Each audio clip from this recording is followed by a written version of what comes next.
नमस्कार, कैसे हैं आप सभी। उम्मीद कर रहा हूँ अच्छे होंगे। पढ़ाई मस्त चल रही होगी आपकी। चलो शुरू करते हैं आज का अध्याय।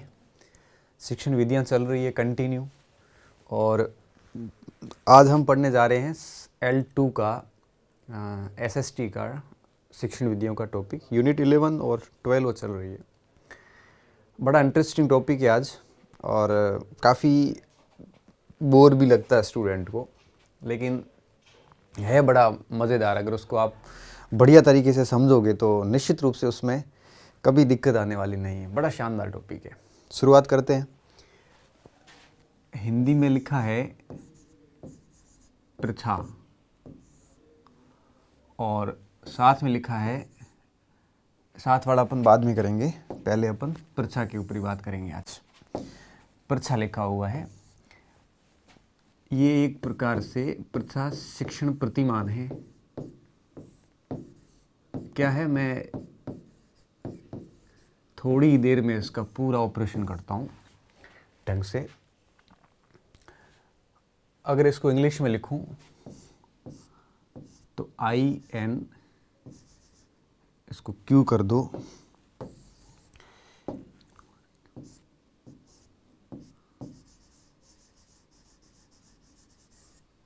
इंक्वायरी टीचिंग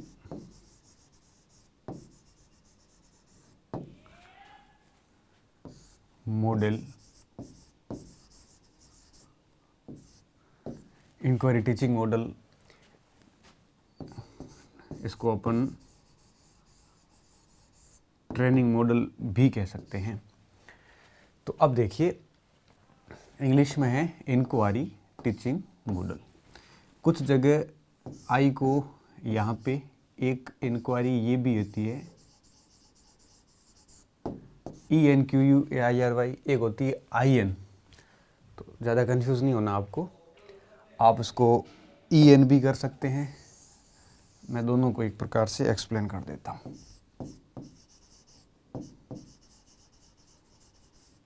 अब अगर I लिखो चाहे इसको E लिखो, स्लाइटली डिफरेंस है। एक अमेरिकन इंग्लिश है, एक ब्रिटिश इंग्लिश है। मतलब दोनों का लास्ट में ले दे के पूछताछ ही होता है। एक का मतलब इन्वेस्टिगेशन होता है, इस इंक्वायरी का मतलब आई से शुरू होता है, वो जब महज प्रश्न नहीं होते। दोनों के बारे में अपन आगे बात करेंगे। तो inquiry training model, inquiry training model short में हम लिख लेते हैं ITM।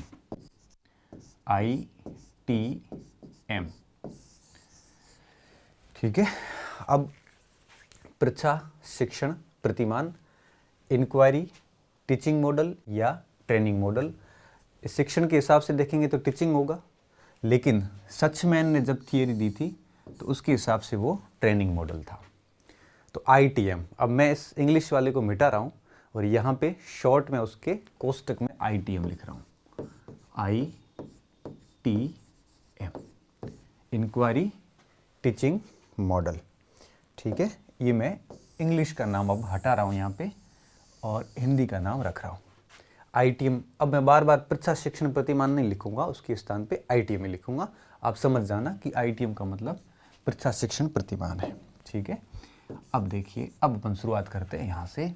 ये है क्या, जब भी टॉपिक स्टार्ट करते हैं तो सबसे पहले उसका ब्लूप्रिंट बनना बहुत ही ज़रूरी होता है कि हम पूरे इस टॉपिक के अंदर क्या क्या पढ़ने वाले हैं और एक एक बिंदु को कैसे समझेंगे, ताकि प्रथा शिक्षण प्रतिमान या ITM से रिलेटेड एक एक जानकारी जो है वो आप तक पहुंच जाए, आपका पूरा टॉपिक कंप्लीटली तैयार हो जाए, जिससे कोई भी शंका संदेह जो है वो न शेष रहे और न कोई डाउट रहे। और एक प्रकार से परीक्षा में जब जाओ तो निश्चित रूप से जब सारे आयाम टच किए हुए होते हैं तो निश्चित रूप से किसी भी प्रकार की दिक्कत भी नहीं आती। तो उस अप्रोच से हम उसको आगे बढ़ाएंगे।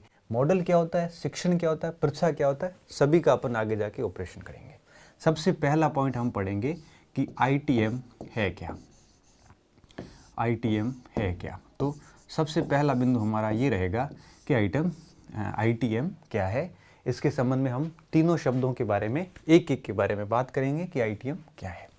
उसके बाद में ITM क्या है ये करने के बाद भी हम देखेंगे कि ITM जो है इसके स्टेप कौन कौन से हैं, इसके चरण कौन कौन से हैं, या इसके यूँ कहिए कि आधारभूत तत्व कौन कौन से हैं। तो ITM के तत्व पढ़ेंगे हम, बहुत ही महत्वपूर्ण है। यहाँ पे तत्व में कौन कौन से तत्व आते हैं एक एक के बारे में बता देता हूँ। सबसे पहला आएगा ऑब्जेक्टिव अर्थात उद्देश्य। ऑब्जेक्टिव अर्थात उद्देश्य, ये ITM का हमारा पहला तत्व। उसके बाद में संरचना, संरचना या सिंटैक्स बोल सकते हो इंग्लिश में, सिंटैक्स।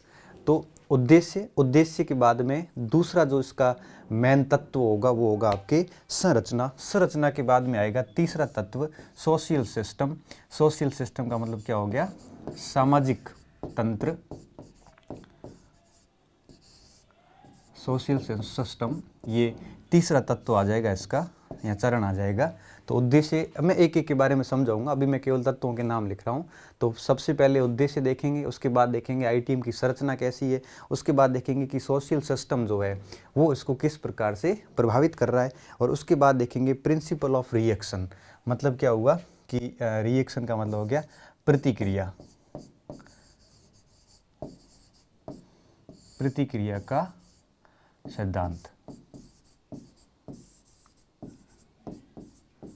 प्रतिक्रिया का सिद्धांत मतलब क्या हुआ कि बच्चा ये करने के बाद में क्या है उसका रिएक्शन रहते हैं, उसके बारे में हम बात करेंगे। ये इसका एक प्रकार से चौथा चरण हो जाता है। उसके बाद में सपोर्ट सिस्टम मतलब सहायक तत्व कौन कौन से हैं, या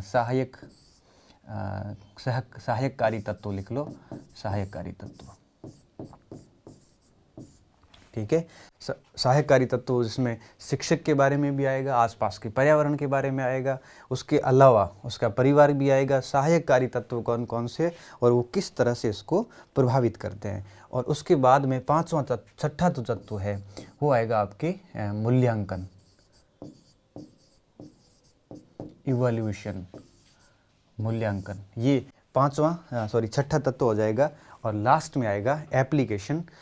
यूं कहिए, थोड़ा सा मैं इसको छोटा कर लेता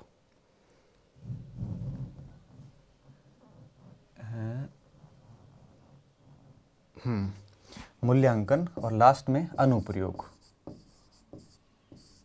कि इस विधि के उपयोग कहाँ कहाँ हो सकते हैं, एप्लीकेशन। ठीक है, तो objective, syntax, social system, principle of reaction, support system, evaluation और एप्लीकेशन, ये 6 ITM के चरण हैं। एक एक के बारे में हम आगे जाके समझेंगे। तो ITM के चरण हो जाएंगे, तो उसके बाद हम देखेंगे कि इस ITM के हमारे गुण क्या है और दोष क्या है। दोष को हम बेहतर होगा क्या कहेंगे, सीमाएं, कमियां, ये क्या हो सकती है वो देखेंगे। ITM के गुण दोष देखने के बाद में हम इसके उद्देश्य भी देख लेंगे। ठीक है, ITM के उद्देश्य। तो ITM क्या है ये देखेंगे, ITM के चरण देखेंगे। ITM के चरण होने के बाद में हम देखेंगे कि ITM के गुण व दोष। तीसरा पॉइंट उद्देश्य, यहाँ पे आ जाएंगे साथ में, फिर भी अलग से देखते हैं, नहीं तो उद्देश्यों की जगह हम विशेषताएं ले लेते हैं, ज़्यादा ठीक रहेगी, क्योंकि उद्देश्य रिपीट हो रहे हैं। तो अपन इस जगह लिख लेते हैं विशेषताएं, विशेषताएं, विशेषताएं। ठीक है, तो ये 4 पॉइंट है इस पूरे प्रथा शिक्षण प्रतिमान के ITM के। इन चारों पॉइंट के ऊपर अपन आगे पूरा लेक्चर रिकॉर्ड करने जा रहे हैं। ठीक है, ITM क्या है, ITM के चरण कौन कौन से हैं। चरण में हम ये 4 और 3 7 चरण देखेंगे। उसके बाद में हम इसके गुण दोष देखेंगे, उसके बाद में हम विशेषताएं देखेंगे।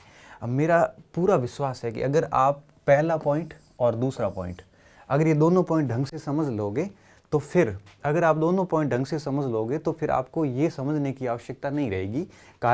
कारण ये है कि अगर ये पूरे टॉपिक का हृदय यही है, इस पूरे टॉपिक का सार यही है, अगर इस सार को समझ लेते हैं तो फिर हमें इसके ऊपर ज़्यादा माथापच्ची करनी नहीं पड़ेगी। क्योंकि जब ये चीज़ समझ में आ जाएगी तो निश्चित रूप से इसको आप खुद से एक प्रकार से जवाब दे सकते हो, ज़्यादा दिक्कत वाली बात नहीं है। आप अपनी कॉपी में ये नोट कर लो और स्क्रीनशॉट ले लो इसका। और उसके बाद में अब हम पॉइंट 1 से शुरू करते हैं। सबसे पहले देखेंगे कि ITM है क्या। सबसे पहला पॉइंट आएगा कि ITM है क्या। ITM है क्या।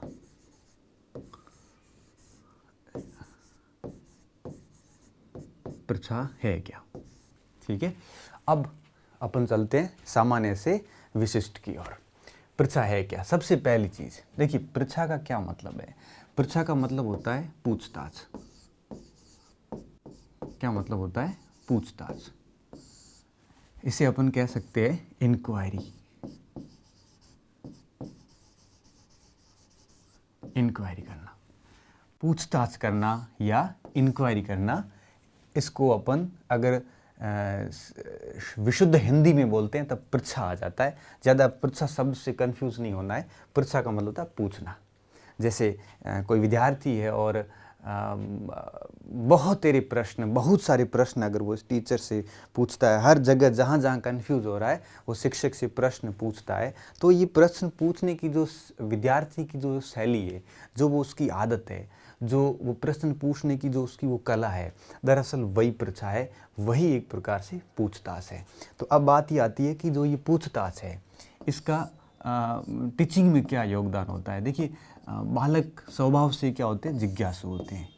बालक स्वभाव से जिज्ञासु होते हैं। जिज्ञासु मतलब क्यूरियस, एक प्रकार से जो हर बात जानना चाहते हैं। तो अब देखिए, आपने देखा होगा कि जब भी बच्चे बैठते हैं तो जिज्ञासु बच्चे जो होते हैं वो बहुत सारे प्रश्न जो है वो हमारे से पूछते रहते हैं। मतलब यूँ कहिए कि हर बात पे उनके मन मस्तिष्क में कुछ न कुछ प्रश्न जो है वो आते रहते हैं। जब वो प्रश्न आते रहते हैं तो वो बच्चे प्रश्न पूछते रहते हैं।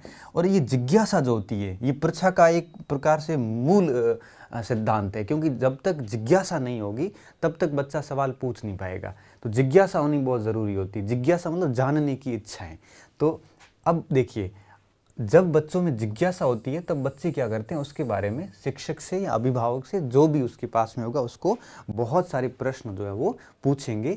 और जब बच्चे प्रश्न पूछते हैं तो शिक्षक उनके जवाब देते हैं, और जवाब देने के बाद बच्चे जो है उनकी जिज्ञासा शांत होती है, बच्चों को बहुत कुछ जानने को मिलता है। तो अब देखिए, तो कहने का मतलब ये हुआ कि जो प्रच्छा है इसका मतलब सामान्य मतलब क्या होता है, इसका पूछताछ होता है। और पूछताछ बच्चे कब करते हैं? जब बच्चे कैसे हो? जिज्ञासु बच्चे हो, क्यूरियस बच्चे हो। जब बच्चों में क्यूरियोसिटी होती है तो बच्चे क्या करते हैं? कंटिन्यू प्रश्न करते हैं। अब जब बच्चा प्रश्न करता है तो शिक्षक उस प्रश्नों के उत्तर देकर उसकी जिज्ञासाओं को शांत करता है, जिससे क्या होता है? दो चीजें होती है। एक तो बच्चे की जिज्ञासा आगे और भी जागृत होती रहेगी, दूसरा बच्चे को उस टॉपिक के बारे में ऑलमोस्ट सारी जानकारी जो है वो हो जाती है। ये तो थी बात इसकी प्रच्छा की, कि प्रच्छा है क्या। तो बच्चे अपनी जिज्ञासावश जो प्रश्न पूछते हैं वही एक प्रकार से प्रच्छा कहलाता है। तीसरी बात, अब ये जो जिज्ञासा वाला मामला है, ये जो प्रच्छा टीचिंग मॉडल जो है, देखिए अब प्रच्छा तो आपको समझ में आ गया। इंक्वायरी, अब देखिए ITM, आई का मतलब आपको समझ में आ गया, पूछना। अब मैं आता हूँ टीचिंग मॉडल कैसे हुआ। टीचिंग मॉडल ऐसे हुआ कि इसमें बच्चे जो है वो यूँ कहीं शिक्षक और शिक्षार्थी दोनों इसका उपयोग टीचिंग में करते हैं, शिक्षण में करते हैं, इसलिए इसको शिक्षण का एक प्रकार से मॉडल मान लिया गया। मॉडल क्या होता है? मॉडल का मतलब होता है, हिंदी में कहे यहाँ पे मॉडल, तो हिंदी में आता है प्रतिमान। इसे अपन उपागम भी कह सकते हैं, अप्रोच भी कह सकते हैं। उपागम का क्या मतलब होता है? उपागम का मतलब होता है कि आप जो भी विषय वस्तु पढ़ा रहे हो उसको बच्चों के सामने किस तरह से प्रेजेंट कर रहे हो, वो उसका एक प्रकार से उपागम होता है। तो उसको आप प्रतिमान भी कह सकते हो, उसे आप उपागम भी कह सकते हो। इसे इंग्लिश में सामान्य शब्दों में मॉडल भी कहा जाता है। तो अब देखिए, ये मॉडल क्यों है? क्योंकि इस इंक्वायरी का टीचिंग के दौरान भरपूर रूप में हर विषय में इसका उपयोग किया जा रहा है, इसलिए इसको मॉडल कहा गया है। अब बात ये आती है कि ये प्रच्छा को एक मॉडल के रूप में स्थापित करने का श्रेय किसको जाता है? तो प्रच्छा को एक टीचिंग मॉडल के रूप में स्थापित करने का श्रेय जाता है आपके, यूँ कहिए कि एक 1962 के अंदर साइकोलॉजिस्ट हुए थे, सचमैन बोलते हैं, कई जगह सकमैन भी लिखा हुआ आता है। इंग्लिश में CH है तो ज़्यादा आपको टेंशन लेने की बात नहीं है। सचमैन भी लिख सकते हो आप, शकमैन भी लिख सकते हो, नाम एक ही है। और बस CH है इंग्लिश का, इसलिए अंग्रेजी से जब हिंदी करते हैं तो कई बार सचमैन हो जाता है, कई बार वो शकमैन हो जाता है। तो जो रिचर्ड शकमैन थे, ठीक है, इन रिचर्ड सचमैन ने क्या किया था, इस रिचर्ड सचमैन ने पहली बार वर्ष 1962 के अंदर, कब, वर्ष 1962 के अंदर इस प्रथा को एक टीचिंग मॉडल के रूप में स्थापित किया था। समझिए बात को। देखिए मैं पुनः बता रहा हूं कि देखिए IT और M, इस इंक्वायरी को एक टीचिंग मेथड के रूप में, TEA, टीचिंग मॉडल के रूप में सबसे पहले किसने स्थापित किया था, रिचर्ड सचमैन ने। इसलिए कहते हैं कि ITM जो था, टीचिंग मॉडल जो था, ये मॉडल किसने दिया था, रिचर्ड सचमैन ने दिया था, वो 1962 में। क्या मॉडल था, मॉडल ये था कि बच्चे जो है वो जितने ज़्यादा प्रश्न पूछेंगे उतने ही आपकी उसकी समझ बढ़ती जाएगी, स्थायी अवबोध होता रहता है, बच्चों को जो है वो जिज्ञासा शांत होती है, बच्चे और जिज्ञासु होते जाते हैं। तो इस प्रथा का शिक्षण के अंदर पहली बार उपयोग किसने किया था, सचमैन ने किया था। तो जब प्रथा का शिक्षण के अंदर पहली बार उपयोग हुआ तो एक मॉडल के रूप में हुआ, इसलिए हम इसको प्रथा शिक्षण मॉडल या ITM बोलते हैं इसको, ठीक है। कई जगह टीचिंग मॉडल लिखा, कई जगह ट्रेनिंग मॉडल भी लिखा। आपको ज़्यादा सोचना नहीं, आपको खाली इतना ध्यान रखना है कि एक प्रकार से प्रथा शिक्षण प्रतिमान है, टीचिंग मॉडल है ये, और ये दिया किसने था, रिचर्ड सचमैन ने दिया था 1962 के अंदर, ठीक है। अब अपन आगे बढ़ते हैं। इसका शाब्दिक अर्थ अपने को पता चल गया। किसका शाब्दिक अर्थ, हमारे को ITM का शाब्दिक अर्थ पता चल गया। और सबसे महत्वपूर्ण बात कि ITM को किसने शिक्षा के क्षेत्र में लागू किया, तो रिचर्ड सचमैन ने किया था, ये बात भी हमारे को पता चल गई। अब अपन आगे बढ़ते हैं कि इस प्रथा मॉडल की और क्या क्या खास बातें हैं, क्या क्या खूबियां हैं जो हमें ध्यान में रखनी चाहिए। देखिए पूछताछ होती है, ये भी ठीक है, बच्चों की जिज्ञासाएं शांत होती है, ये भी ठीक है, शिक्षण के लिए बहुत बढ़िया ये उपागम है, बहुत बढ़िया अप्रोच है पढ़ाई के लिए, और इस अप्रोच को लाने का श्रेय किसको जाता है, रिचर्ड सचमैन को जाता है। अब इस प्रथा के अंदर और कौन कौन सी छुपी हुई बातें जो हमें जाननी चाहिए। देखिए इसको आगमनात्मक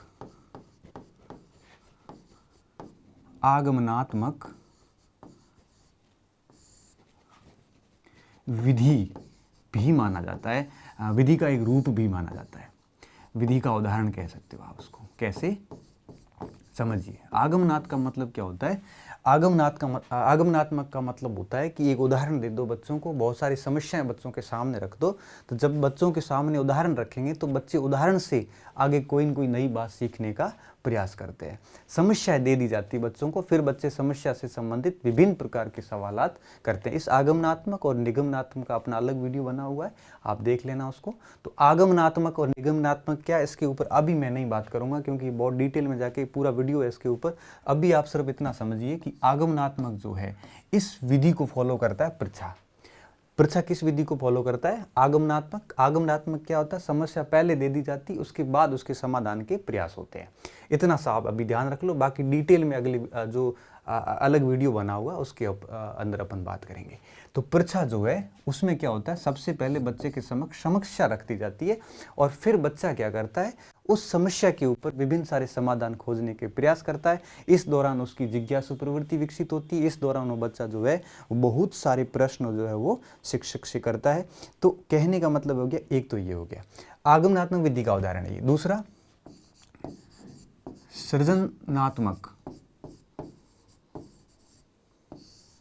सृजनात्मक विधि जो है उसमें भी इसको शामिल किया जा सकता है। क्यों, क्योंकि बच्चा इसमें यूं कहिए कि जब भी कोई समस्या उसके समक्ष रखी जाएगी, जब भी उसके समक्ष कोई उदाहरण रखा जाएगा, तो बच्चा क्या करेगा, बच्चा उस समस्या के समाधान के लिए विभिन्न प्रकार के क्रिएटिव विचार उसके दिमाग में आएंगे, बहुत सारी सृजनशीलता उसके दिमाग में रहेगी कि इसके क्या क्या समाधान हो सकते हैं। हर प्रकार की संभावनाओं को वो तलाशने का प्रयास करेगा और संभावनाओं को जब तलाशेगा तो डेफिनेटली उसमें कोई न कोई समाधान जरूर निकलेगा। तो ये आगमनात्मक विधि और सृजनात्मक विधि का एक प्रकार से बेहतरीन उपयोग हो सकता है। कौन सी विधि? पर्चा विधि। इसके अलावा देखिए सचमैन ने क्या कहा था? सचमैन ने कहा था कि बच्चा जो है वो जन्म से ही जिज्ञासु होता है, बचपन से ही जिज्ञासु होता है और वो बहुत सारे प्रश्न जो है वो पूछता है, और जब भी बच्चा प्रश्न पूछता है तो उनकी शंकाओं का समाधान करना बहुत ज़्यादा ज़रूरी होता है। देखिए अगली बात क्या है? अगली बात ये कि ये आगमनात्मक विधि उदाहरण देकर, समस्या देकर समाधान निकाले जाते हैं, पूछताछ की जाती है। देखिए जब स्टार्टिंग में जब ये परीक्षा की बात आई तो ये स्टार्टिंग में केवल आपके विज्ञान, स्पेशली फिजिक्स, स्पेशली यह भौतिक विज्ञान के लिए यूज़ में लाई गई थी। यूँ कहिए कि भौतिक विज्ञान जो विषय था उसके लिए प्रारंभ में इस विधि का खूब सारा उपयोग हुआ था, इस मॉडल का बहुत सारा उपयोग हुआ था। लेकिन वर्तमान में क्या स्थिति है? वर्तमान में इसका उपयोग हर विषय के लिए हो रहा है। वर्तमान में इसका उपयोग जो है, वर्तमान में हर विषय के लिए इसका उपयोग हो रहा है। हर विषय के लिए परीक्षा विधि आती, चाहे इतिहास पढ़ रहे हो, चाहे आप इकोनॉमिक्स पढ़ रहे हो, चाहे आप पॉलिटी पढ़ रहे हो, चाहे आप कोई भी विषय पढ़ लो, हर विषय में एक प्रकार से इस विधि का उपयोग हो रहा है। तो हम यूँ कह सकते हैं कि स्टार्टिंग में ये फिजिक्स तक सीमित था, लेकिन वर्तमान में इसका उपयोग हर जगह हो रहा है, हर विषय में पढ़ाने में हो रहा है। तो अब देखिए, तो इसमें पूछताछ होती है, बच्चों की जिज्ञासाएं शांत होती है। वर्ष 1962 में इसको सचमैन ने इस मॉडल को प्रतिस्थापित किया था। आगमनात्मक विधि और सृजनात्मक विधि का बेहतरीन उपयोग होता है इसके अंदर, और प्रारंभ में भौतिक विज्ञान से ये रिलेटेड थी, और वर्तमान में हर विषय में परीक्षा उपागम का बेहतरीन तरीके से उपयोग किया जा रहा है। इसके अलावा क्या है? इसके अलावा जब बच्चे जिज्ञासु होते हैं तो बहुत सारे क्वेश्चन करते हैं, जिससे क्या होता है? उनका बौद्धिक विकास होता है। बच्चों का क्या होता है? बौद्धिक विकास, बौद्धिक विकास होता है। और जब बच्चों का इंटेलेक्चुअल डेवलपमेंट होता है, बौद्धिक विकास होता है, तो निश्चित रूप से उनका व्यक्तिगत विकास भी होता है,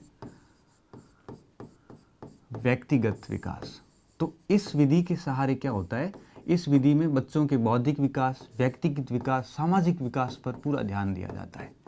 सामाजिक विकास पर पूरा ध्यान दिया जाता है। देखो सामाजिक विकास क्या है? समाज के प्रति अपनी सोच कैसी है, समाज के साथ अपन कैसे तालमेल बना पा रहे हैं, कैसे कोऑर्डिनेट कर पा रहे हैं, ये अपना सामाजिक विकास है। जब एक व्यक्ति का व्यक्तिगत और बौद्धिक विकास होगा तो सामाजिक विकास उसका स्वतः ही हो जाएगा। तो कहने का मतलब क्या हुआ कि परीक्षा उपागम क्या करता है? बच्चों के बौद्धिक विकास में भरपूर सहयोग करता है। बच्चे जो है वो एक प्रकार से बौद्धिक रूप से उन्नत हो जाते हैं और व्यक्तिगत रूप से उन्नत हो जाते हैं, जिससे क्या होता है? उनका सोशल डेवलपमेंट भी हो जाता है। तो ये है आपका परीक्षा उपागम का परिचय। तो आप समझ गए होंगे इसमें क्या क्या सवाल बन सकते हैं। सबसे पहला क्वेश्चन ये बनता है कि परीक्षा उपागम शिक्षण में पहली बार उपयोग लाने का श्रेय किसको जाता है? तो आप कहोगे किसको जाता है? रिचर्ड सचमैन को जाता है वर्ष 1962 में। उसके बाद में दूसरा सवाल क्या बन सकता है कि निम्नलिखित में से कौन सा परीक्षा का शाब्दिक अर्थ है? तो आप कहोगे इंक्वायरी अर्थात पूछताछ। तीसरा सवाल क्या बन सकता है कि परीक्षा, निम्नलिखित में से परीक्षा उपागम कौन सी, उपागम से संबंधित कौन सी बातें सही है या नहीं है? जिसमें ये आ सकते हैं, बिंदु आ सकते हैं कि ये आगमनात्मक पर निर्भर है या निगमनात्मक पर निर्भर है।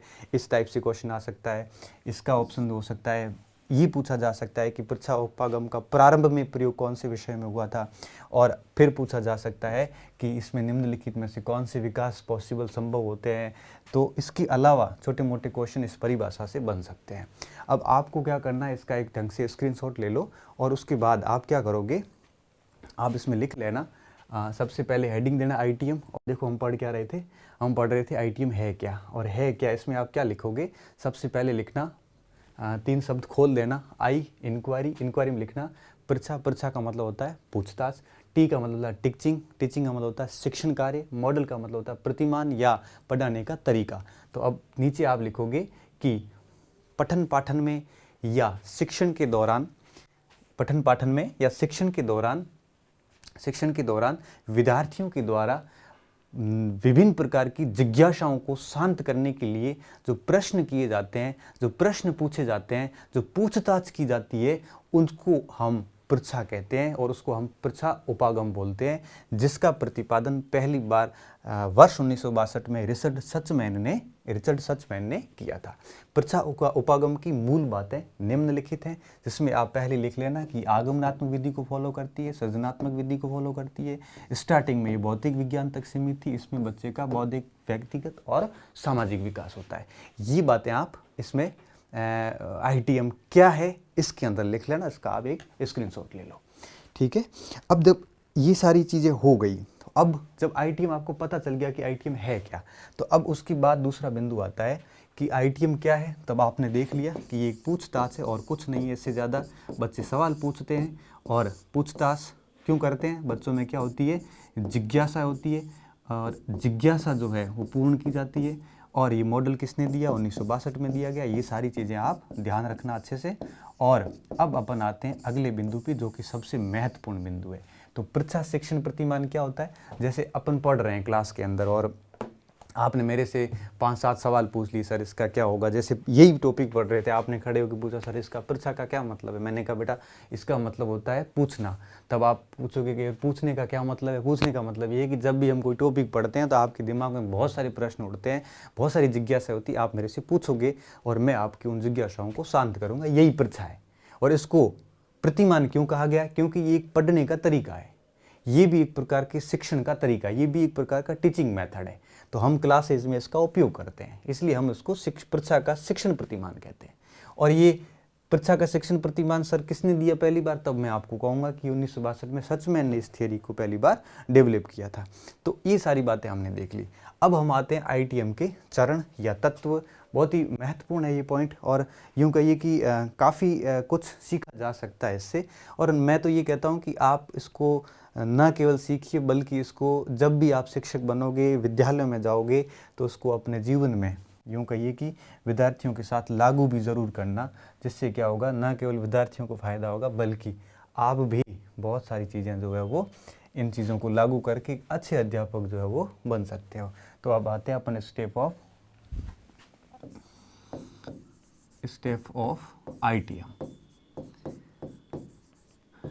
या यूँ कहिए कि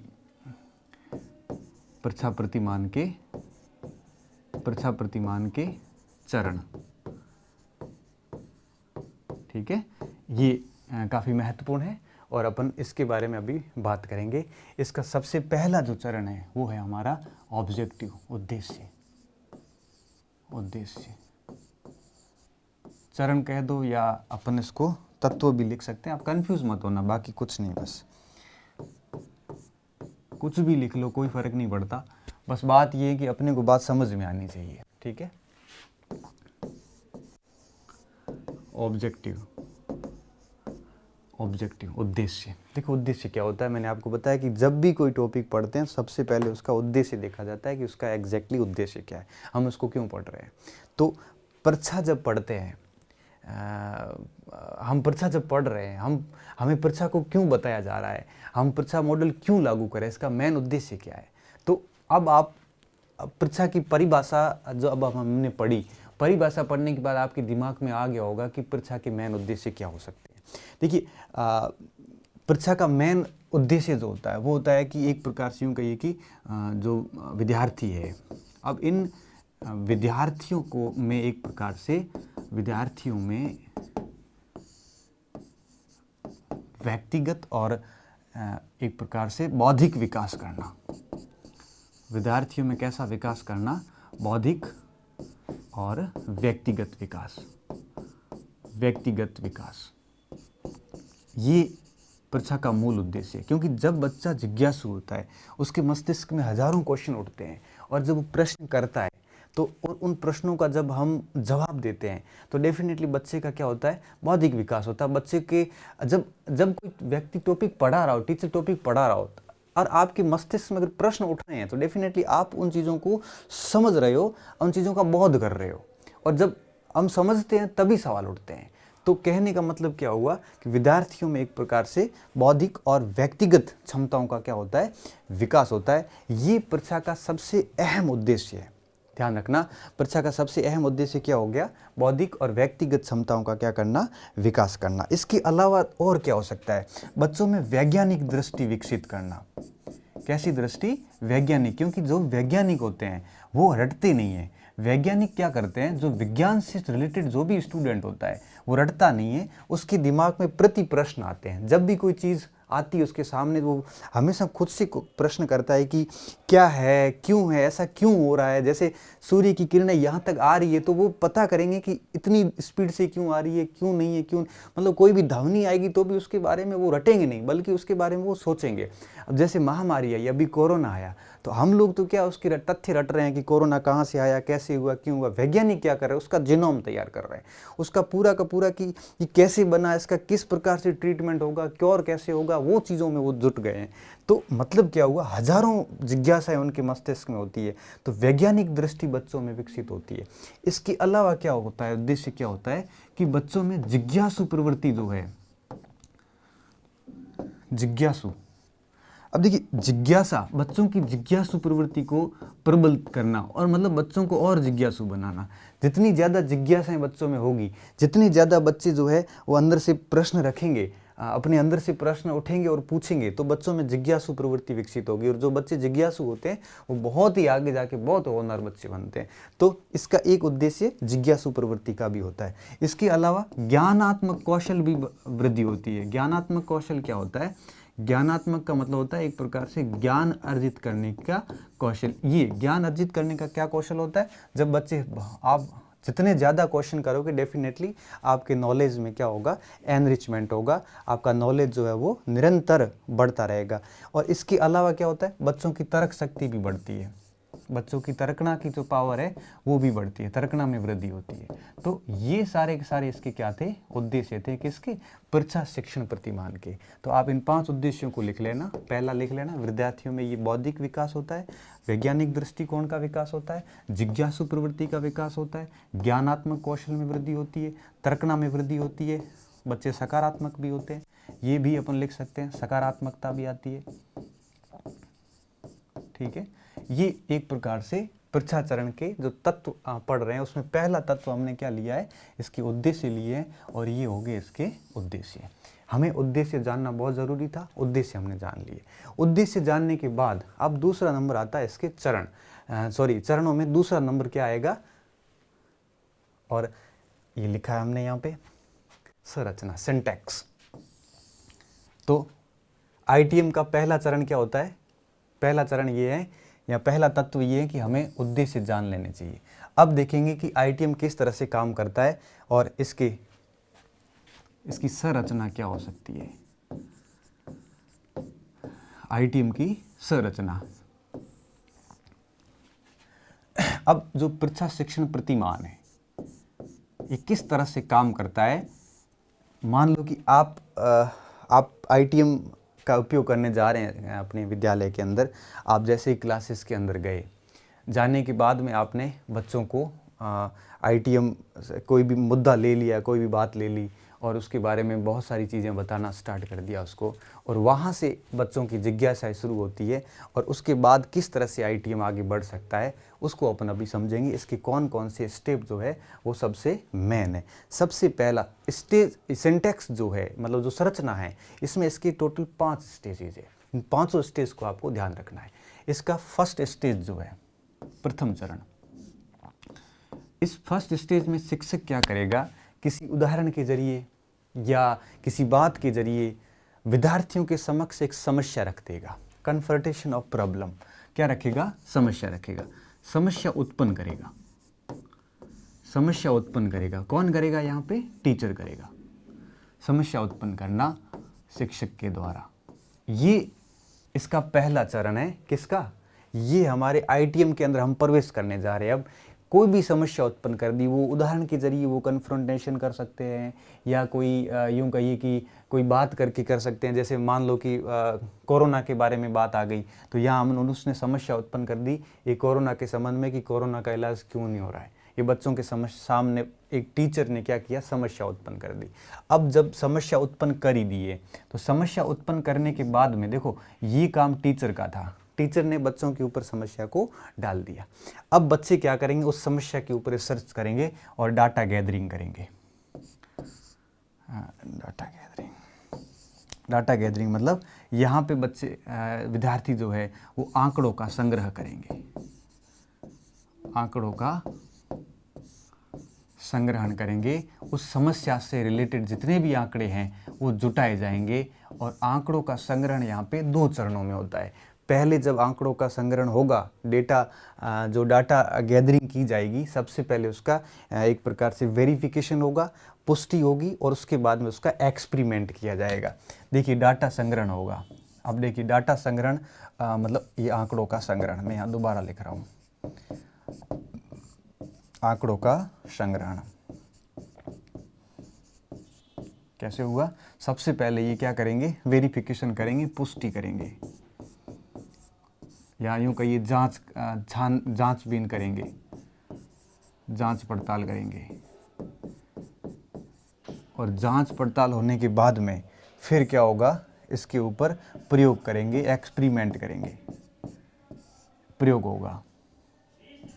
अब देखिए सबसे पहले क्या हुआ, टीचर ने समस्या उत्पन्न कर दी और उसके बाद में बच्चों ने क्या किया, पहले चरण में डाटा कलेक्ट किए हैं, डाटाओं का संग्रह किया है, उसकी पुष्टि करी है कि ये डाटा इससे रिलेटेड ही है।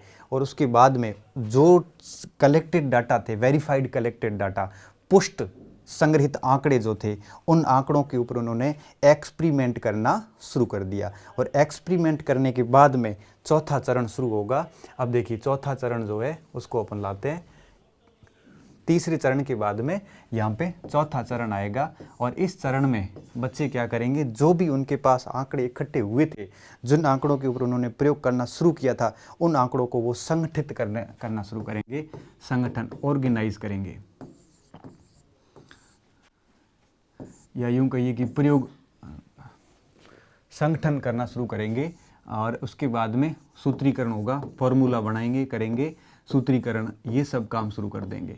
और देखिए यहाँ पे टीचर बिल्कुल अभी भी एक गाइड की भूमिका में रहेगा, और साथ साथ में कहीं कहीं जहाँ जहाँ गलतियाँ निकलेगी वहाँ टीचर है वो आलोचनाएं करता रहेगा, गलतियाँ निकालता रहेगा, ताकि बच्चे और एक्यूरेट तरीके से काम हो जाए। उसके बाद में इंक्वायरी प्रोसेस पर एनालिसिस किया जाएगा। मतलब क्या हुआ कि परीक्षा प्रक्रिया जो है,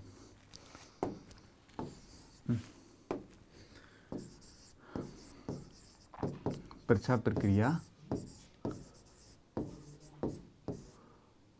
विश्लेषण किया जाएगा। लास्ट में क्या किया जाएगा, विश्लेषण किया जाएगा।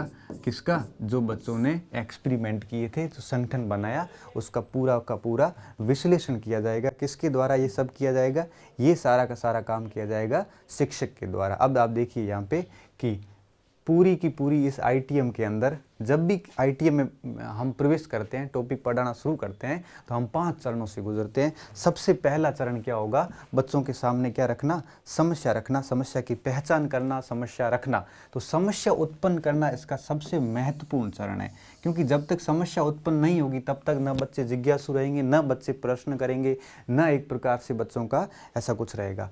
तो परीक्षा में घुसने से पहले सबसे पहला चरण जो है वो समस्या उत्पन्न करना बहुत ज़्यादा ज़रूरी है। उसके बाद में जो दूसरा चरण होगा वो होगा हमारे आंकड़ों का संग्रहण करना, मतलब आंकड़े इकट्ठे करना। और आंकड़े इकट्ठे कैसे करना, बिल्कुल पुष्टि के साथ में, ऐसे आंकड़े नहीं जो पुष्ट नहीं हो, बिल्कुल वेरीफाइड आंकड़े जो है वो एक प्रकार से इकट्ठे किए जाते हैं। और उसके बाद में फिर क्या होता है, आंकड़ों का संग्रहण किया जाता है, प्रयोग किए जाते हैं, और उसके बाद में उसका संगठन सूत्रीकरण किया जाता है, और फिर लास्ट में समस्या के ऊपर विश्लेषण किया जाता है। ये है मूल सकमैन का मॉडल, जिसमें ये 5 चीज़ें दी गई है। कन्फर्टेशन ऑफ प्रॉब्लम, दूसरा दिया गया डाटा कलेक्शन करना, वेरीफाइड डाटा कलेक्ट करना, गैदरिंग, डाटा गैदरिंग।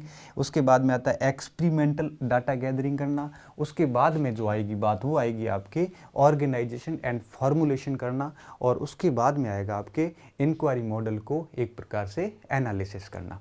तो ये 5 चीज़ें जो है वो हमारे इसके चरण हैं, और ये आपके आईटीएम के मूल मॉडल में जो आईटीएम का मेन मॉडल सचमैन ने दिया था उसके अंदर उन्होंने इस मॉडल में व्याख्याएं करी थी। लेकिन जहाँ तक बात आती है अपने हिंदी किताबों की, जहाँ तक इसके हिंदी की जब ट्रांसलेशन हुए तो थोड़ा सा इसका अर्थ का अनर्थ हो गया, और हिंदी की ट्रांसलेशन में कुछ अलग तरीके से इन्होंने कुछ चीज़ें दी है, जिसको मैं वो भी लिख लेता हूँ ताकि परीक्षा में आपके हिंदी का मॉडल भी आ जाता है तो भी आपको कोई दिक्कत ना हो। ठीक है, मैं इंग्लिश का हो गया यहाँ पे, हिंदी के भी मैं साथ में लिख लेता हूँ, क्योंकि कई बार क्या होता है ना कि परीक्षा के अंदर जब प्रश्न पूछा जाता है तो कई बार थोड़ा सा हट के किताबों से आ जाता है, तो मैं दोनों ही बातें यहाँ पे रख लेता हूँ। लेकिन हिंदी का जो मॉडल है जो हर किताब ने लिखा है उससे मैं पूर्ण रूप से असहमत हूँ। कारण ये है कि सचमैन का जो रियल मॉडल मैंने जो पढ़ा है उसमें ये चीज़ें लिखी हुई जो मैंने आपको बताई है, लेकिन आप बाकी जब किताबें पढ़ोगे तो उसमें क्या क्या है वो मैं बताता हूँ।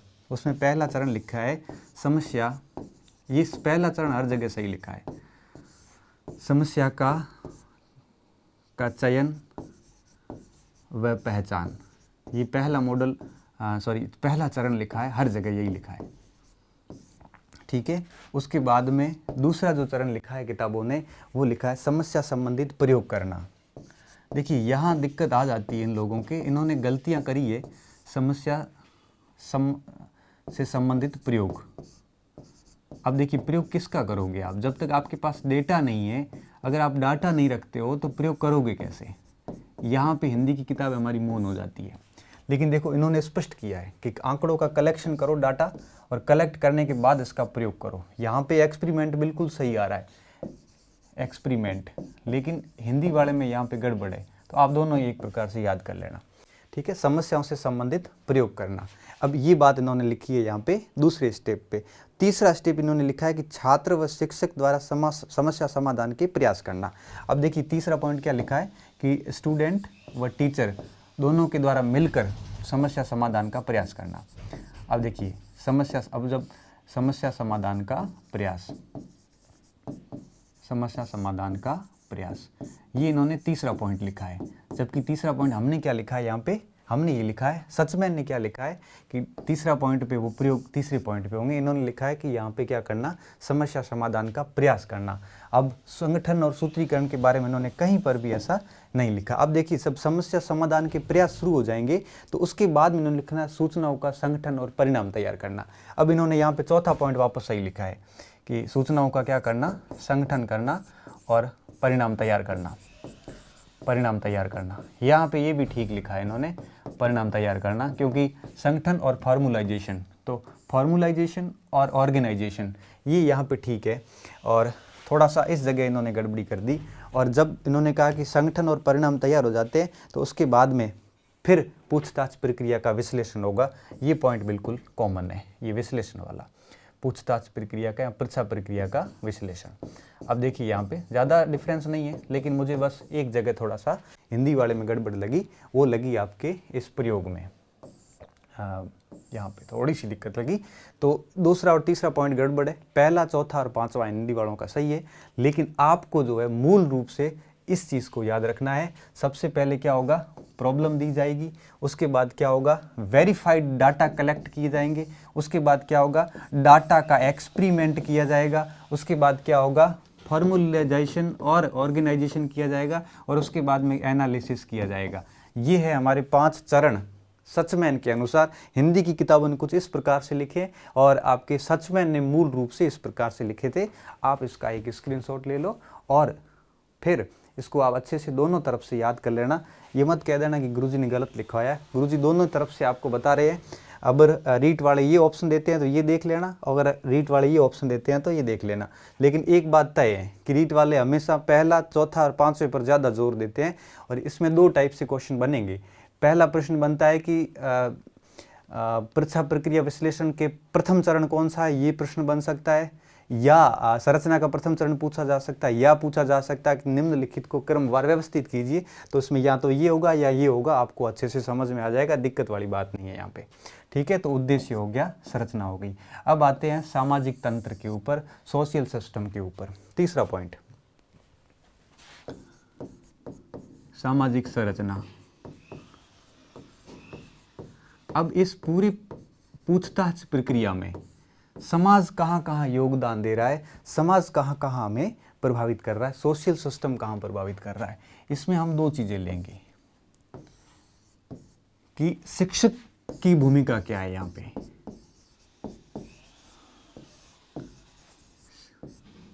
शिक्षक की भूमिका क्या है, क्योंकि शिक्षक समाज का हिस्सा है यहाँ पे।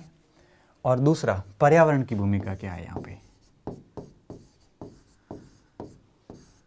पर्यावरण की भूमिका क्या है। इस पूरी परीक्षा प्रक्रिया में इन दोनों की भूमिका जब हम पढ़ेंगे तो हमारा सामाजिक संरचना तैयार हो जाता है।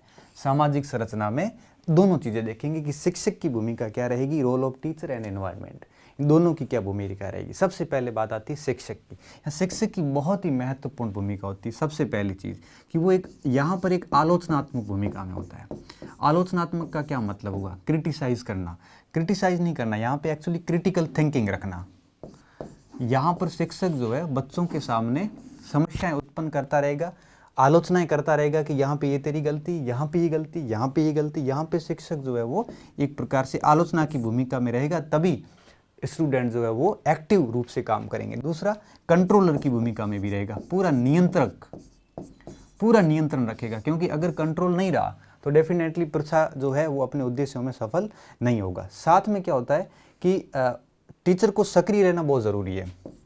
यहाँ पे टीचर बहुत ही एक्टिव रहेगा, सक्रिय रहने के साथ साथ में एक प्रकार से फैसिलिटेटर भी रहेगा, सुविधाएं भी बच्चों को उपलब्ध करवाएगा। जो जो बच्चों को आवश्यकता होगी वो आपके बच्चों को उपलब्ध करवाएगा फैसिलिटेटर के तौर पे, ताकि क्या है ना, बच्चों के समक्ष जब भी कोई ऐसी यूं कहिए कि किसी रिसोर्सेज की आवश्यकता हो गई या कोई ज़्यादा कोई डाउट उत्पन्न हो गया, तो ऐसी स्थिति में क्या होता है कि टीचर ये चीज़ें सारी बच्चों को उपलब्ध करवाता है। इसके अलावा शिक्षक का पूरा हस्तक्षेप रहेगा, यहाँ पे इंटरफेयर पूरा रहेगा, इंटरफेस रहेगा, तो हस्तक्षेप रहेगा, सुविधा रूप में भी रहेगा, आलोचनात्मक रूप में भी रहेगा, नियंत्रक के रूप में भी रहेगा और बिल्कुल एक्टिव रहेगा, जिससे क्या होगा कि परीक्षा अपनी भूमिकाओं में एक प्रकार से कंप्लीटली सफल हो जाता है। अब बात आती है कि यूं कहिए कि पर्यावरण की क्या भूमिका रहेगी यहाँ पे। पर्यावरण बिल्कुल कोऑपरेटिव रहेगा, सहयोगात्मक, क्योंकि आसपास का पर्यावरण जो है उसका सहयोगात्मक रहना बहुत ज़रूरी, अन्यथा बच्चे जो है वो एक प्रकार से न प्रश्न पूछ पाएंगे, न उन डाटा को कलेक्ट कर पाएंगे, न उन डाटा के ऊपर एक्सपेरिमेंट कर पाएंगे, न किसी विश्लेषण पर पहुंच पाएंगे। तो पर्यावरण का सहयोगात्मक भूमिका रहती है, बिल्कुल मित्रतापूर्वक व्यवहार रहता है। पर्यावरण के अंदर क्या क्या मामला है, पर्यावरण में साथी संबंधी सगे, साथ में पेड़ पौधे, वहाँ का वातावरण वगैरह, हर व्यक्ति जो है वो आपके वहाँ पे शामिल हो जाता है। तो सामाजिक संरचना में ये चीज़ें हमारे लिए महत्वपूर्ण थी। थोड़ा सा इसका स्क्रीनशॉट ले लो और उसके बाद हम आगे तीसरे चरण पे आएंगे कि सामाजिक प्रणाली के अंदर अब देखो यहाँ पे सबसे महत्वपूर्ण बात क्या है, इसका सवाल कैसे बन सकता है। इसका सवाल एक रूप में बन सकता है कि परीक्षा शिक्षण मॉडल के अंदर निम्नलिखित में से शिक्षक किस भूमिका में होता है।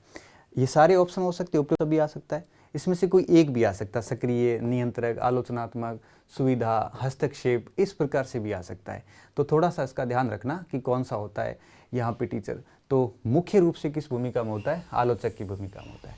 दूसरा सवाल पर्यावरण से बन सकता है कि निम्नलिखित में से कौन सा पर्यावरण इस मॉडल की किस भूमिका में होता है। तो आप आज आराम से देख सकते हो कि पर्यावरण किस भूमिका में होता है, सहयोगात्मक और मित्रतात्मक भूमिका में यहाँ पे पर्यावरण रहता है। तो अब बात आती है उसके बाद में तीसरे पॉइंट पे कि सामाजिक तंत्र हो गया। उसके बाद में आता है प्रतिक्रिया का सिद्धांत। मतलब क्या हुआ इसका सिद्धांत, मतलब इंग्लिश में हम कहते हैं प्रिंसिपल, और प्रतिक्रिया, प्रतिक्रिया का मतलब क्या होता है कि जब कोई क्रिया होती है उसका जो जवाब होता है वो उसकी प्रतिक्रिया होती है। तो जब शिक्षक पढ़ा रहे होते हैं, समस्या दे दी, डाटा कलेक्शन का काम शुरू हो गया, उसके बाद में बच्चों की क्या प्रतिक्रिया होगी, उसे हम प्रतिक्रिया का सिद्धांत कहते हैं। इसको अपन अलग से ले लेते हैं, प्रतिक्रिया का सिद्धांत। प्रतिक्रिया, प्रतिक्रिया का सिद्धांत, प्रिंसिपल ऑफ एक्टिविटी नहीं रिएक्टिविटी। अब देखिए रिएक्शन, सॉरी, तो प्रिंसिपल ऑफ रिएक्शन है क्या।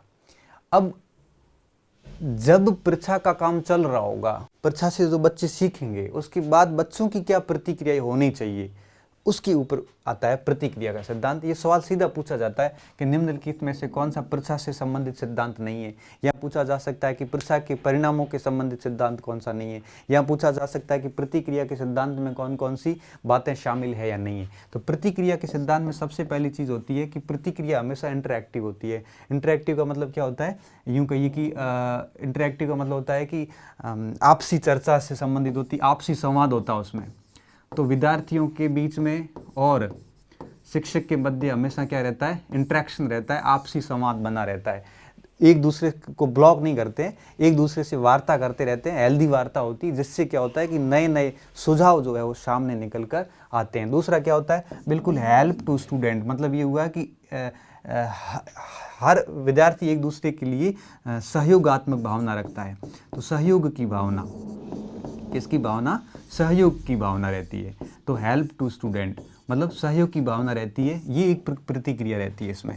इसके अलावा आपसी संवाद होता है, सहयोग की भावना होती है। इसके अलावा तीसरी और सबसे खास बात, अब जब भी कोई समस्या दे दी उनको, जैसे कोरोना की समस्या दे दी और उसके ऊपर उन्होंने पूरा का पूरा परीक्षा मॉडल तैयार किया, तो इसमें लास्ट में जो निष्कर्ष निकलता है वो यस या नो में ही निकलेगा, यस और नो। इसमें कोई तीसरा जवाब नहीं होगा, या तो यस उत्तर आएगा उनका परीक्षा मॉडल में, या लास्ट में नो उत्तर आएगा। ये इसलिए कहते हैं कि ये विज्ञान विषयों के लिए ज़्यादा उपयोगी होता है। क्यों? क्योंकि बाकी हर जगह डाउट रहते हैं, संशय रहते हैं। यहाँ पे अगर कोई प्रैक्टिकल हुआ है, यहाँ पर कोई अगर परीक्षा मॉडल पर काम हुआ है, तो लास्ट में या यस आएगा या नहीं आएगा। मतलब यूँ हुआ कि या तो स्वीकार होगा या कंप्लीटली अस्वीकार होगा। तो कहने का मतलब ये हो गया कि प्रतिक्रिया के सिद्धांत में हमेशा यस या नो की बात आएगी, कोई तीसरी बात नहीं आएगी।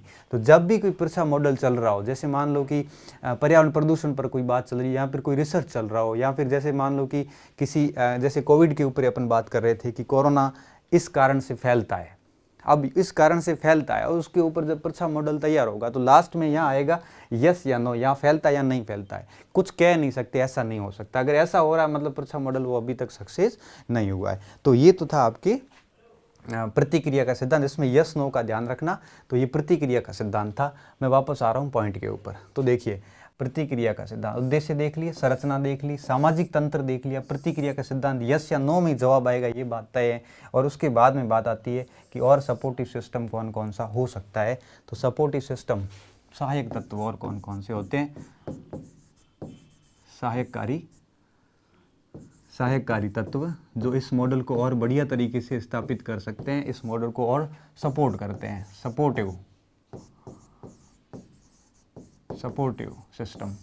सपोर्टिव सिस्टम कौन कौन सा होता है जो इस मॉडल को सपोर्ट करता हो। तो देखिए, सपोर्टिव सिस्टम का क्या मतलब हुआ। सपोर्टिव सिस्टम का मतलब होता है कि सपोर्ट कौन कौन करता है। देखो, एक शिक्षक होगा जो इसको सपोर्ट करेगा, शिक्षक शिक्षार्थी, ये दोनों तो होंगे ही होंगे।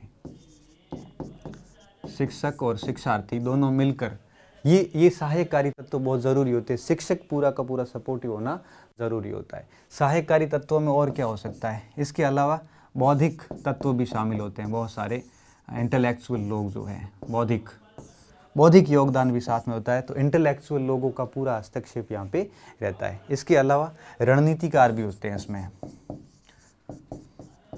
रणनीतिकार भी होते हैं जो लोग स्ट्रेटजिक बनाते हैं। तो स्ट्रेटजिक लोग हैं, इंटेलेक्चुअल लोग हैं, टीचर लोग हैं, और विभिन्न सारे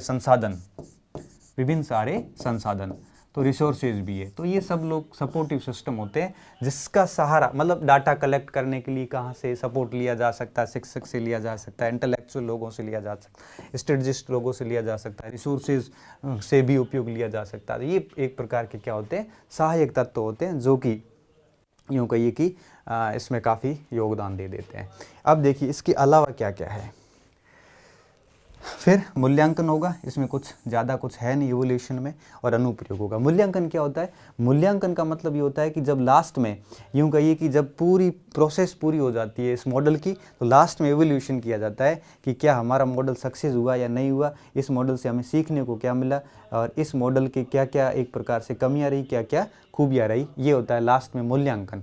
तो मूल्यांकन हर भाग के लिए बहुत ज़रूरी होता है, चाहे वो आपके कोई भी टॉपिक पढ़ रहे हो या कोई भी प्रयोग कर रहे हो, मूल्यांकन बहुत ज़्यादा ज़रूरी होता है। क्योंकि बिना मूल्यांकन के बिना मूल्यांकन के कभी भी कोई भी विधि सक्सेस नहीं हो सकती। तो यहाँ पे लास्ट में मूल्यांकन होता है और मूल्यांकन के बाद होता है अनुप्रयोग। अनुप्रयोग का मतलब होता है एप्लीकेशन। एप्लीकेशन का मतलब होता है कि जो निष्कर्ष निकला था उस निष्कर्ष का वास्तविक जीवन में उपयोग करना क्या कहलाता है? अनुप्रयोग कहलाता है। तो कहने का मतलब ये हुआ कि इस पूरे चरण के अंदर ये आपके ITM के अंदर कुल ये तत्व हो जाएंगे। हमने उद्देश्य जान लिए इसकी, हमने इसकी संरचना जान ली, उसके बाद में संरचना के जो चरण थे 500 चरण जान लिए, कौन सा सोशल सिस्टम उसको योगदान देता है ये भी हमने देख लिया, प्रतिक्रिया यस या नो में आएगी वो भी देख लिया, और कौन कौन सहायता करते हैं इस पूरे मॉडल में ये भी देख लिया, और लास्ट में इसका क्या निष्कर्ष निकलेगा उसका अपन ने मूल्यांकन भी कर लिया, और उस निष्कर्ष को किस तरह से हम वास्तविक जीवन में दैनिक जीवन में लागू करेंगे उसके ऊपर भी हमने बात कर ली। तो ये इसके तत्व है। इसका सवाल कैसे आ सकता है कि निम्नलिखित में से कौन सा ITM की तत्व है? तो उसमें से ये सारे ऑप्शन है, कोई भी एक आधा ऑप्शन आ सकता है, बाकी इसमें कोई ज़्यादा कुछ था नहीं। अब देखिए आगे हमने क्या क्या देख लिया अभी तक। देखो सहायक तत्व देख ली है हमने, प्रतिक्रिया का सिद्धांत देख लिया है हमने, सामाजिक संरचना जो है उसमें किस किस का वो भूमिका कैसी रहती वो देख ली है हमने। इसमें जो संगठन के जो इसके ITM के चरण थे, जो सिंटैक्स था, संरचना थी वो देख ली हमने। इसके अलावा इसके यहाँ पे परीक्षा के चरण और तत्व कौन कौन से होते हैं? चरण तत्व यहाँ पे नहीं आएगा, ये 500 चरण थे और इस 500 चरणों के बारे में हमने थोड़ी देर पहले बात कर ली थी। यहाँ थोड़े तत्व अलग आगे, यहाँ नहीं लिखना था परीक्षा के। ये तो क्या था, ये पूरी वो बातें थी जो एक परीक्षा में होनी चाहिए, इसकी विशेषताएं थी। स्टेप अपन ने थोड़ा गलत लिख लिया यहाँ पे। उसके बाद में हमने ये पॉइंट था मेन। अब मैं आता हूँ पहले पॉइंट पे वापस कि अब हम पढ़ क्या रहे थे। हम पढ़ रहे थे परीक्षा शिक्षण अधिगम, और हमने इसमें ITM है क्या ये देख लिया था। उसके अलावा हमने ये देख लिया था कि इसके उद्देश्य तत्व कौन कौन से, और अब हम इसकी गुण, दोष और विशेषताएं देखेंगे। गुण क्या है इसके? सबसे पहले गुण देखते हैं। अब मुझे यहाँ पे बताने की आवश्यकता नहीं रहनी चाहिए कि इसके गुण क्या क्या है। आप आराम से इसके गुण खुद ही बता सकते हैं, और यूँ कहिए कि इसमें ऐसा कुछ रहा भी नहीं कि गुण अब आपको पता ना चले। फिर भी मैं आपको यहाँ पर कुछ गुण जो है मेरी तरफ से कुछ लिखूंगा ताकि आपको यहाँ पे एक प्रकार से आइडिया हो जाए कि कौन कौन से गुण हो सकते हैं। अब आप खुद सोचिए इसके ऊपर क्या क्या गुण हो सकते हैं, क्योंकि जितना खुद सोचोगे ना उतना ज़्यादा इसमें आपको फ़ायदा होगा। सबसे पहला गुण क्या हो सकता है, मैंने आपको अच्छे से बता दिया था कि सामाजिक, बौद्धिक और व्यक्तिगत विकास होता है। विद्यार्थियों में क्या होगा, ये सारा विकास होगा, ये इसका सबसे पहला गुण है। दूसरा क्या होगा, जिज्ञासु प्रवृत्ति में जिज्ञासु प्रवृत्ति बढ़ेगी। और क्या होगा बालकों में, बच्चों में, तब आप कहोगे कि वैज्ञानिक दृष्टिकोण आएगा। वैज्ञानिक दृष्टिकोण, देखो यहाँ पे आप खूब सारा सोच सकते हो, मुझे लिखने की आवश्यकता नहीं, फिर भी मैं यहाँ पे लिखूंगा ताकि यूँ कहिए कि आपको कुछ आइडिया और बैठ जाए। 3-4 पॉइंट आप और लिख सकते हो। देखो सामाजिक बौद्धिक चिंतन हो गया, इसके अलावा नवीन प्रयोगों को बढ़ावा मिलेगा, प्रयोगों को बढ़ावा मिलेगा। इसके अलावा और क्या हो सकता है, बच्चों के अंदर एक प्रकार से यूं कहिए कि सृजनशीलता का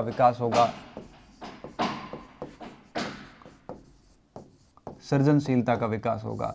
ये इसके क्या थे, गुण थे, जो आप पॉइंट के नोट कर लेना। और भी बहुत सारे गुण हो सकते हैं जिसको आप आराम से ऐड कर सकते हो। इसके अलावा इस विधि के कुछ दोष भी हैं।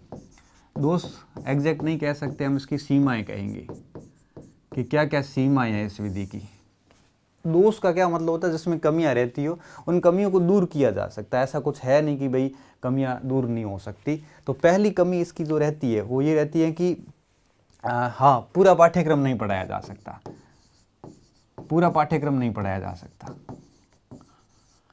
दूसरी कमी क्या रह सकती है, ट्रेंड टीचर नहीं है, प्रशिक्षित टीचर नहीं है जो इतना कुछ बच्चों को करवा सके। प्रशिक्षित शिक्षकों का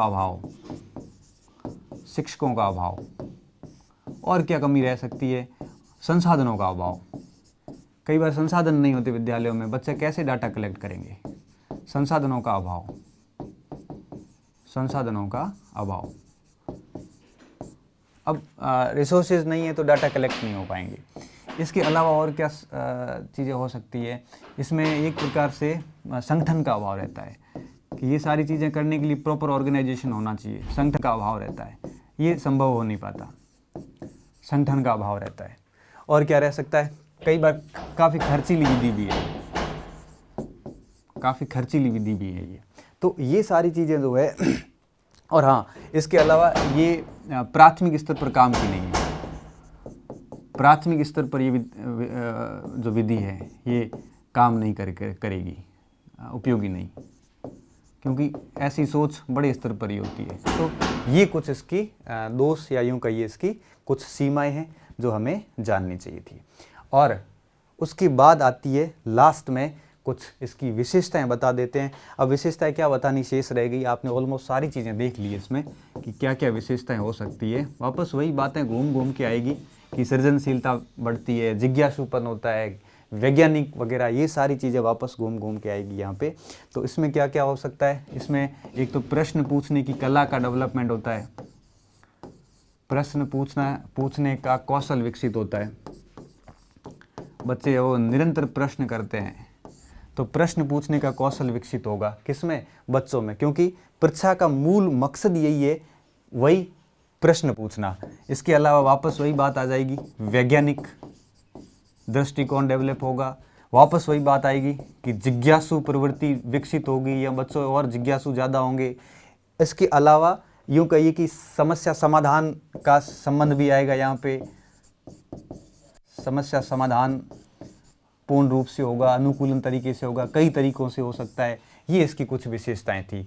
तो अब कहने का मतलब ये है कि ऑलमोस्ट सारा टॉपिक क्लियर है। ये परीक्षा शिक्षण प्रतिमान क्या क्या याद करना, मैं एक बार ब्रीफ में वापस जल्दी से बता देता हूँ कि क्या है। सारी चीज़ें मैंने बता दी कि ITM क्या है।